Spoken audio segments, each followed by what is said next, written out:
many of you are familiar with this Book of Esther? The Book of Esther, anybody? Book of Esther.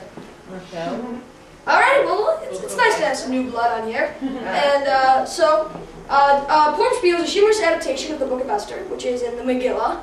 And without further ado, let's begin. Alright? Oh, Ashley, it's late, it's late.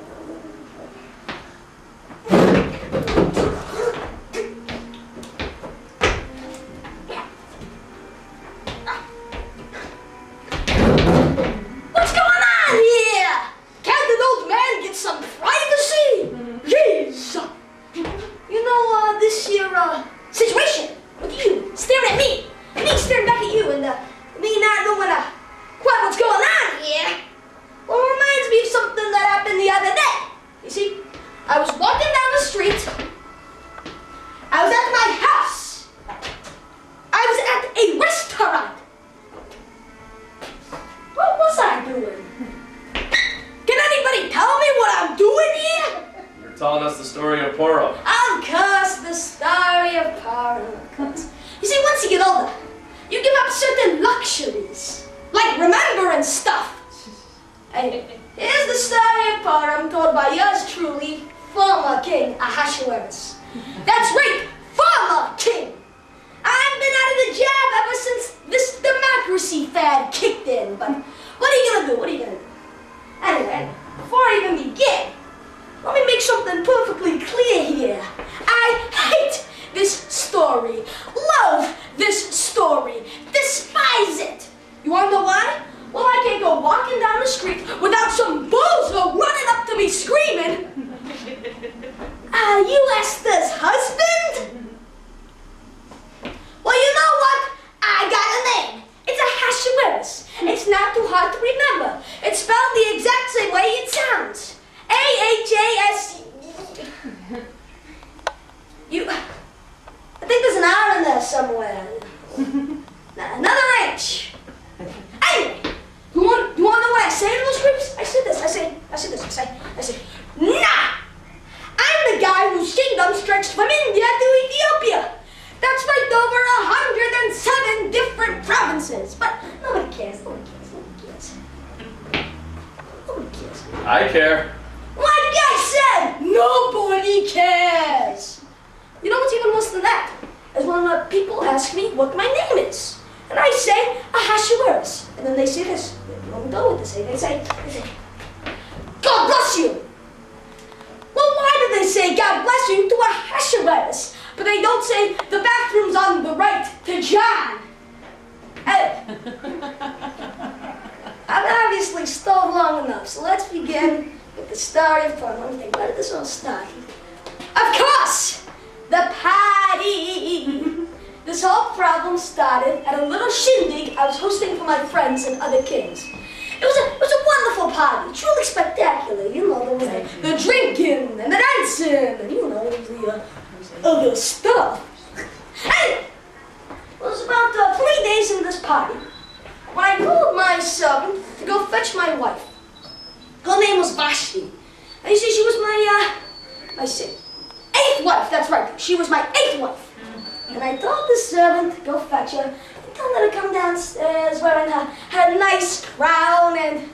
Well, I thought the crown was enough. Who needs all those clothes to get away from the excitement of the crown? So I told the servant to go grab her, and he eventually does. Tells her what's going on, and you know what she says? That's what she says. She says, no! That's right! My own wife refused to follow the most simplest of requests. Just come downstairs for 15 minutes, wear your crown, and entertain my friends. But she says, no! So obviously, it was around this time that I was getting pretty mad here. Actually, really mad. People everywhere, they were giving me the shifty eye. Yeah, no, you can't control your wife, huh? So it was about this time that I ordered everybody out of the party so I could have a little conversation with my darling wife. That went well. Couldn't have been better. Fantastic. Then I chose to have a conversation with people who don't throw things. I chose to talk to my most trusted of advisors, the 3 wise men. Now these guys, these three guys were geniuses. You see, these guys, they had the best short-term answers for the worst long-term problems. And I told them what was the problem, and they told me this. They said this. First thing you gotta do is divorce Vashti. Loved it already. Couldn't be better. Oh, fantastic. And by doing so, I would send a message to everybody in my kingdoms, from India to Ethiopia, 107 different provinces, that the man is in charge, and no woman will ever defy him. It didn't work. I don't know where we went wrong, but these women, they always want more. They always want to be able to express their opinions. I don't know why they want to express their opinions. Women love secrets. Why would they ever want to express their opinions? But that's another topic for another day. But what's important was step 2 of the brilliant plan.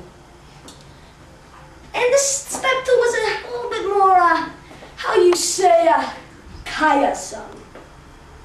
I had to find a new wife. Now, I know what you're thinking. Who wouldn't want to tie the knot with this?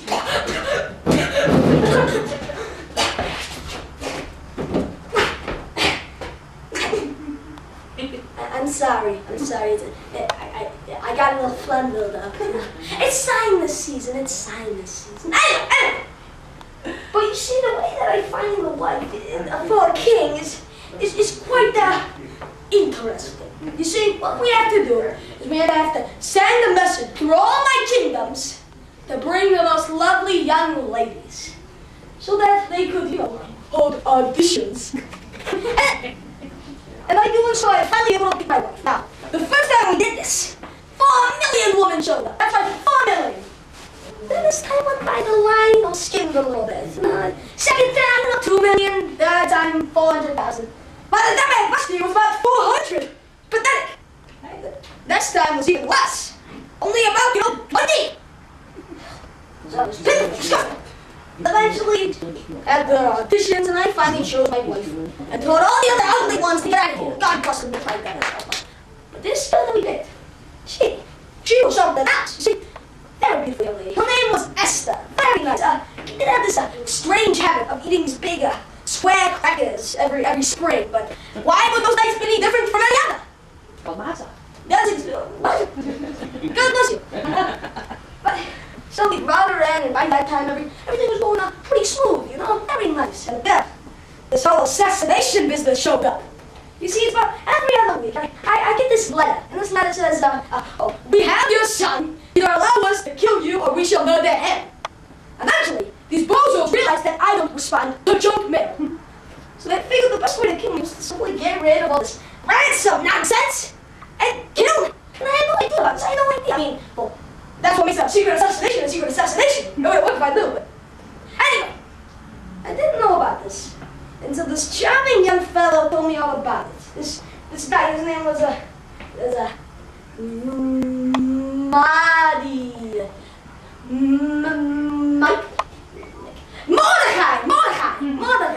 Mordecai saved my life. You see, he told me about these guys who were trying to get me, and of course, I beheaded them. And like every responsible politician, I reward my friends with a job. So I made them one of my prime ministers, which is a very nice job, very nice, with the health benefits and a 401k plan. It's really lovely, truly. Budget cuts! Well, who's to blame? Who's to blame here? Well, I don't get that at all. But, it doesn't have that anymore. What else is new? Oh, yes. So once Mordecai was made one of my top prime ministers, everything started getting pretty smooth again. Very nice. Until this guy showed up named Haman. That's right.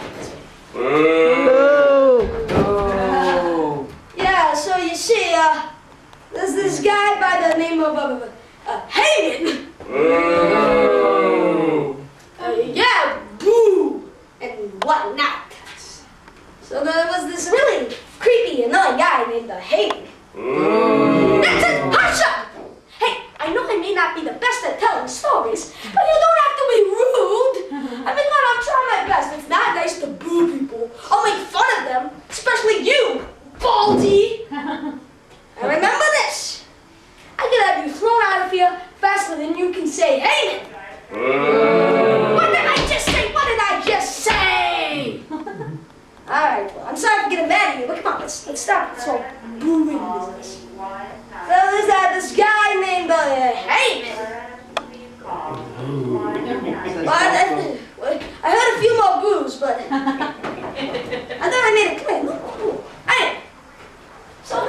Haman, he was a crazy guy. I mean, he was a narcissist, a fascist, a communist, an anti-Semite. He was all around bonkers. Why did I make him one of my prime ministers? Well, he was my brother-in-law. What else was I supposed to do? Anyway, this Haman guy, he didn't really do much. He mostly sat around on his big throne and groomed his goatee. Yeah. And he always played with this pointy hat of his. You see this Haman? He always wore this pointy triangular hat. And I mean everywhere. In the shower, in bed. How do I know he wore it in bed? Well, I'll tell you why. Every morning, his wife would wake up with paper cuts on her arm. You get it? Because the hat. I think it's funny. Anyway, but what Haman really liked doing was he liked to ride around on his big stallion, and everywhere, everybody would bow down to him. Oh yes, bow down to the mighty Haman, whose kingdom stretched from India to Ethiopia. Over 107 different provinces. Oh, that was me, wasn't it? Yeah, it was Haman got nothing. Anyway, so after one of these rides, he came storming back to the castle, burst through the doors, and he was crying and whining and throwing this massive tantrum. The guy was insane. He was grabbing faces and throwing them across the room. He was breaking everything in sight. It wasn't as bad as the time I sat down on his hat, but it was still pretty crazy. After an hour, we calmed him down, sat him down, and he explained what the matter was. He said that while he was riding around, there was one man who refused to bow down to him. This one guy, he said he was Jewish. He called it a Jewish shlemiel is what he said. Oh, I'm sorry. Jewish person. Anyway, because this one Jewish person refused to bow down to him, he thought that all the Jewish people were rotten.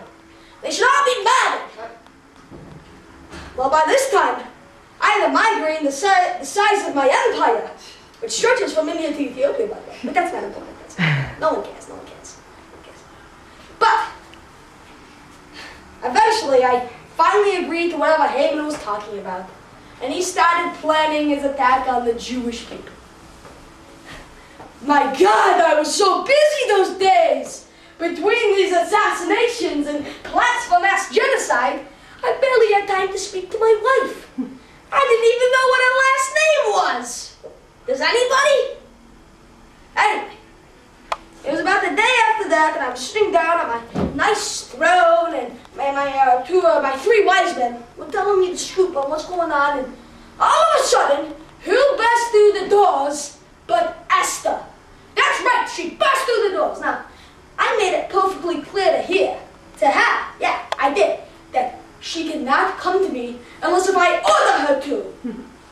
But any woman who would burst through the doors of my throne room has enough chutzpah, whatever that is, that you do not want to mess with her. So I let her talk about whatever she needed to talk about. And this is what she said. She said this. Now, King, there's something that has been troubling me lately, and I would like to speak to both you and Haman about it over dinner. Well, of course I'd like to have a nice dinner with my wife. But I was a little upset that she invited my friend. I mean, after all, you know, three's a crowd. But I reluctantly agreed to have a nice dinner with my wife and my favorite anti-Semite. So that nice night I came through the dining hall in my nice dress, gown, and it was very nice, and I sat down ready to enjoy a nice home-cooked meal by my wife. Which was a nice start.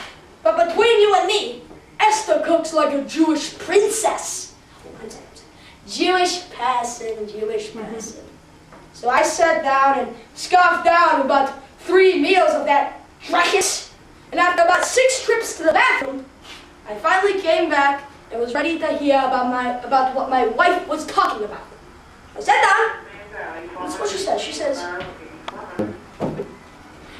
"My king, there is something that has been troubling me lately, and I would like to speak to both you and Haman about it."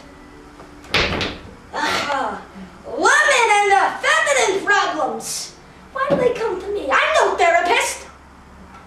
But of course I had to play the part of a supportive husband. So So I sat down and she said what was on her mind. Well, I asked her what was on her mind. I said, whatever it is, my dear, whatever it is at all, it should be first. And then she says, and then instead of talking, this is what she does. She takes this really long, dramatic pause. I swear, she does not speak for 5 minutes, just to build up some sort of suspense. By the time she finally opened up her mouth, me and Haven have already finished 3 cups of coffee. But then, this is what she said. She says, you know what? I'm tired. We all had a long day. Let's just hit the hay and come back tomorrow. Hello. Of course I was thinking, what a pain in my pookus! First she makes us sit down and eat what has to be roadkill, and then she uses her suspense-building techniques to make us come back the next night. So during dinner take 2, I sat down, and unfortunately, Esther reheated the leftovers. There sure were a lot of them. And then, finally, towards the end of the meal, Esther finally says, my king, there is something that's been troubling me, blah, blah, blah, blah, blah. Of course, I said, whatever's troubling you, my dear, whatever it is, blah, blah, blah, blah, blah, blah. And then, this is what she does. Now, when you ask a person a question, what do you expect them to do? Well, you expect them to say the point of view on the matter, you know? To tell you what's up, what they're thinking about. What they don't do is make a dramatic pause for 10 minutes, and then finally open up their mouths and say, you know what, I'm tired. Let's just hit the hay and bring this back together tomorrow. Well, what I was thinking at that point is something that I will never say to another human being. So help me God! But I'll give you a hint. I was mad. I was really mad. Esther keeps going on about these suspense-building techniques. I almost did not come back to dinner the next night. But of course I did. You can never get around Esther, you know that. So, I came back the next night, and thankfully, Esther just asked the cook to make something. Which put me in a much better mood, you know that. So I sat down, and then Esther said something that gave me instant deja vu. She said, my king, there's something that's been troubling me lately, and I would like to speak to both you and Haman about it. By this time, I didn't even bother saying my spiel. I just said, well, duh! And then, she does something that kind of surprised me. She gets up, and she screams, I'm Jewish! What? It's not that I associate people with their religions, but that's quite a surprise. Mordecai's my cousin! Ah! If you allow Haman to kill other Jews, then I shall surely perish as well. So stop with the killing Jews thing! Well, this was a lot to sink in. But you know, sometimes when you're a kid, you have to make some choices, some decisions. So the way I saw it was this. I could either let my wife live, whose crackers are fantastic, and kill my crazy friend, or I could let my friend live, kill my wife and all the Jewish people. It took a while to decide, but I finally figured that I better let this bozo die and let my wife live. So that's exactly what I did. On the next day, when Haman planned to kill all the Jewish people, I killed him. If that wasn't enough, I killed all his sons. If that wasn't enough, I killed the whole army he assembled to murder all the Jewish people.